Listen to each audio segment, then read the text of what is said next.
મિત્રો, શ્રાદ્ધ પક્ષમાં આટલું અવશ્ય કરો। નમસ્કાર મિત્રો, તમારા બધાનું સ્વાગત છે તમારા બધાની મનપસંદ ચેનલ એટલે કે અંતરની વાણીમાં। તો મિત્રો, વિડીયોમાં આગળ વધીએ તે પહેલાં વિડીયોને હજી સુધી તમે લાઈક ન કર્યો હોય તો વિડીયોને લાઈક કરો અને તમારા બીજા મિત્રો સુધી શેર કરો અને ચેનલ પર નવા હો તો સબસ્ક્રાઈબ કરવાનું ભૂલશો નહીં। તો ચાલો જાણીએ આજનો ટોપિક વિશે। તો મિત્રો, આજની માહિતી છે શ્રાદ્ધ પક્ષની છે અને અમે તમને એક એવો ઉપાય બતાવીશું જે તમે સરળતાથી ઘરે કરી શકો છો અને આ ઉપાય અમીર માણસો અને ગરીબ માણસો બંને સરળતાથી કરી શકે છે। તો મિત્રો, આપણે શું કરવાનું છે તે ધ્યાનથી સાંભળો। મિત્રો, શ્રાદ્ધ પક્ષમાં કુલ 16 દિવસ હોય છે તે તમે બધા જાણો જ છો। તો આ 16 દિવસમાંથી તમે કોઈ પણ એક દિવસ આ ઉપાય કરી શકો છો અને આ ઉપાય શેના માટે કરવાનો હોય છે તે સાંભળો। તો મિત્રો, આપણા ઘરમાં કોઈ પણ વ્યક્તિનું મૃત્યુ સ્ત્રી કે પુરુષ પામ્યા હોય તો એના માટે આ ઉપાય છે કરવાનો છે। કારણ કે મિત્રો, ઘણા બધા લોકો શ્રાદ્ધ પક્ષમાં તેમના પૂર્વજોને શ્રાદ્ધ નાખતા નથી હોતા, એટલા માટે આપણે આ ઉપાય કરવાથી તમારા બધાના ઘરમાં બધું સારું થઈ જશે અને તમારું નસીબ ચમકી જશે। તો ચાલો મિત્રો, આપણે જાણીએ તે ઉપાય શું વિશે।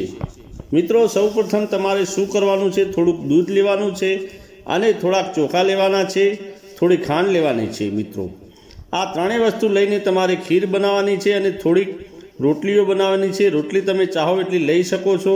રોટલીની સંખ્યા 1, 3, 5, 7 હોવી જોઈએ। અને હવે તમારે આ બંને વસ્તુઓ ગાયને ખવડાવવાની છે અને એક મંત્ર બોલવાનો છે। અને મિત્રો, તમે ખીર ના બનાવી શકો તો તમે એક રોટલી, થોડી ખાંડ અથવા ગોળ બંનેમાંથી કોઈ વસ્તુ લઈ શકો છો અને થોડાક ચોખા લેવાના છે, પણ ચોખા બનાવેલા હોવા જોઈએ, મતલબ કે રાંધેલા ચોખા લેવાના છે। પણ મિત્રો, ખીર હોય તો બહુ સારું કહેવાય, એટલે બને ત્યાં સુધી ખીર જ લેજો મિત્રો। અને તમે 16 શ્રાદ્ધ પક્ષના દિવસમાંથી કોઈ પણ એક દિવસ તમને જ્યારે ટાઈમ હોય ત્યારે તમે કરી શકો છો અને તમારા ઘરના મુખ્ય દરવાજાની બહાર ઊભા તમારે ગાયને ખવડાવવાની છે। અને મિત્રો, આ મંત્ર બોલવાનો છે। વસ્ત્રકપી અથવા વિશ્વકપી નામ લઈને અથવા ભગવાન શંકરનો કોઈ પણ અવતારી નામ લઈને ગાયને ખવડાવી દો તો ઘરમાં ધનની કમી ક્યારેય આવતી નથી। તમારે બસ આટલું જ કરવાનું છે। ખીર, રોટલી લઈને તમારા ઘરના મુખ્ય દ્વાર આગળ આ નામ લઈને વસ્ત્રકપી વિશ્વકપી બોલીને ગાય માતાને ખવડાવી દો। તમારા ઘરમાં સુખ, સમૃદ્ધિ, શાંતિ અને ધનની પ્રાપ્તિ થશે અને તમારી બધી મનોકામનાઓ પૂર્ણ થશે।